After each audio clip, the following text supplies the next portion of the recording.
Please join me in extending a very warm welcome to Mr. Elie Habib.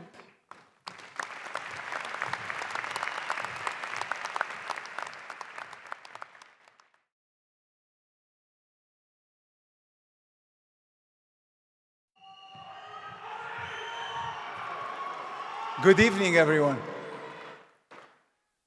Ladies and gentlemen, thank you for the warm welcome.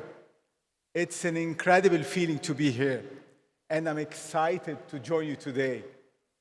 Chairwoman Sheikh Adana Sawah, President Awad, Vice President Al-Binali, Vice President Al-Farhan, Board of Trustees, faculty members, it's an honor to address and congratulate the American University of Kuwait graduating class of 2024. Dear class of 2024, take a moment to enjoy where you are now. Look at your fellow classmates, people you spent years with. It's your day. It's your day to celebrate and start the next chapter of your life. Your greatest asset today is your time, and you have many millions more minutes to put to good use. You don't have all the answers, and you don't need to pretend that you do. I can see how proud you are of this place and this moment. You have worked hard to get here. You probably can't recall how many late nights you stayed studying, the challenges you overcame, but hopefully you'll maintain the friendships forged along the way. I have a huge respect for what you have achieved and for the families and friends who've helped you, made sacrifices to get you here, shared your happiness and your struggles. Let's first start by giving them a big round of applause.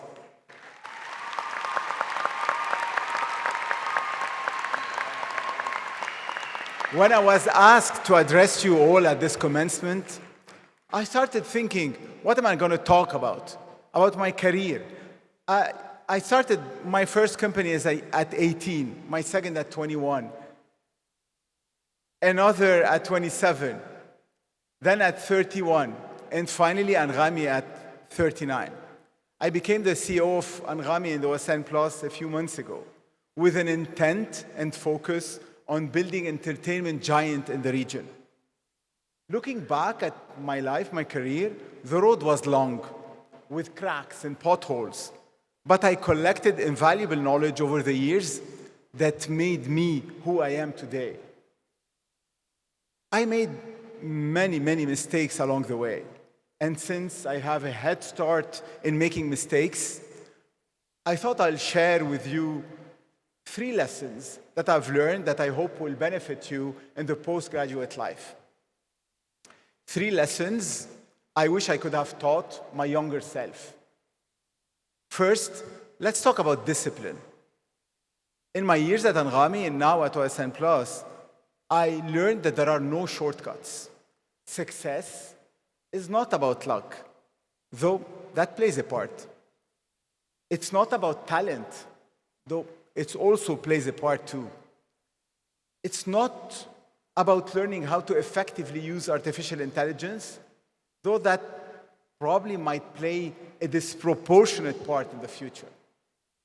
Success is mostly about discipline.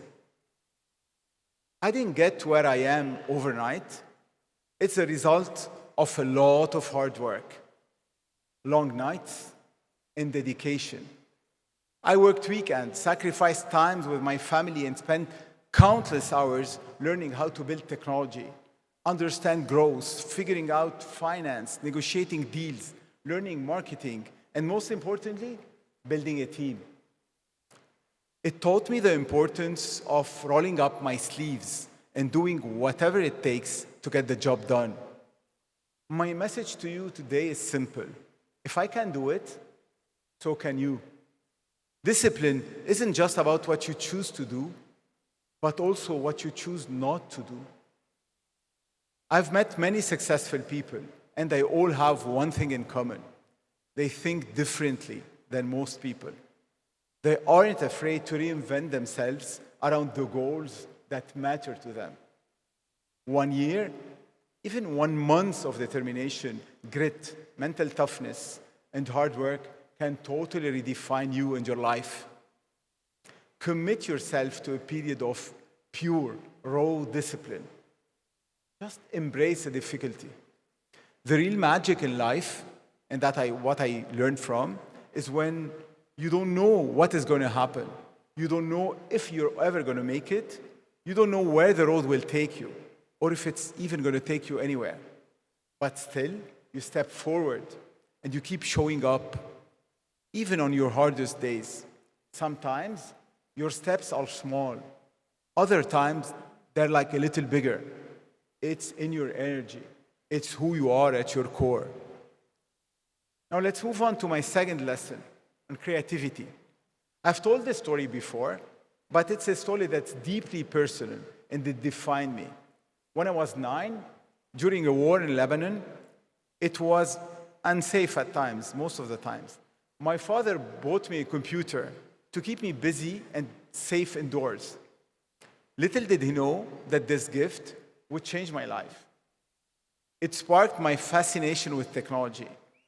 With no Google at the time to answer my questions, no ChatGPT, nothing at the time, I had to figure out how the computer software works on my own. This taught me the power of my imagination. This forced me into the belief that if someone else could create a product, I could learn to do the same.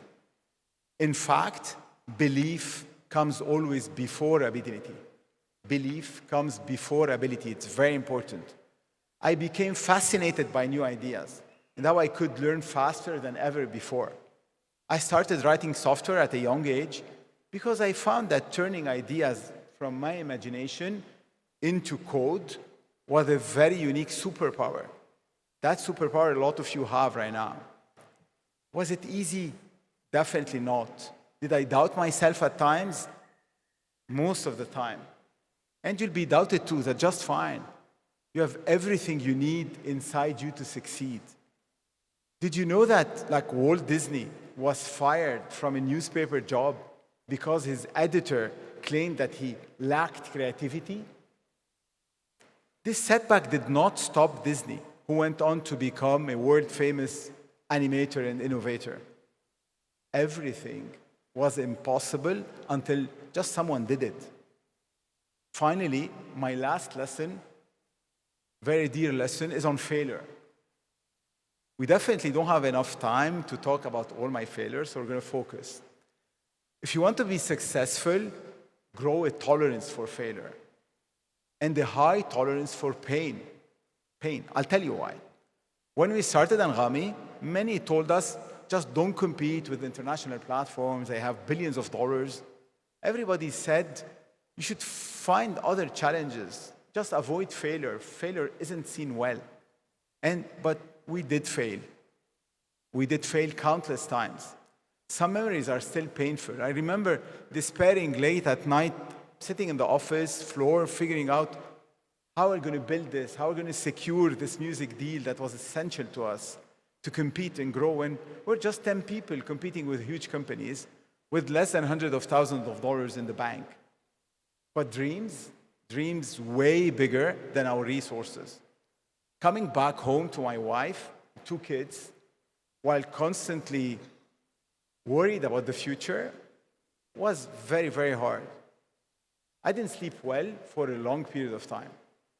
Eventually, after many years, many numerous failures, and some great decisions, we managed to reach over 100 million users before any other local platform and listed on the New York's NASDAQ stock exchange as the first technology company from the Middle East. Was it hard? Obviously, extremely hard. If we hadn't tried, we would have failed at not trying. By making mistakes, we tried new things, learned, lived, pushed ourselves, changed ourselves, and changed our mind. Your character won't be forged just because you're smart. It will be formed because you suffered. And suffering comes from the pain of failing and learning. Suffering builds resilience, and resilience trains you for greatness. greatness that I wish for all of you. Dear class of 2024, as I mentioned earlier, this is your day to celebrate and start the next chapter of your life. I wish for you to never stop improving day by day and realize that perfection itself is a myth.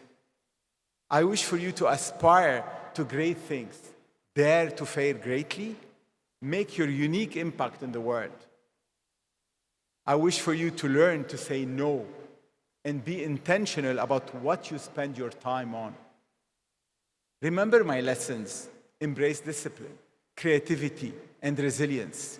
These qualities will serve you well as you navigate the challenges and opportunities that lie ahead. And please show gratitude to the people that have mentored you, supported you, and helped you. Today, I'm rooting for all 415 of you. Your AUK education has prepared you well, and I have no doubt you'll find your own way. Congratulations again, and remember, your story starts now. Make it extraordinary. Thank you.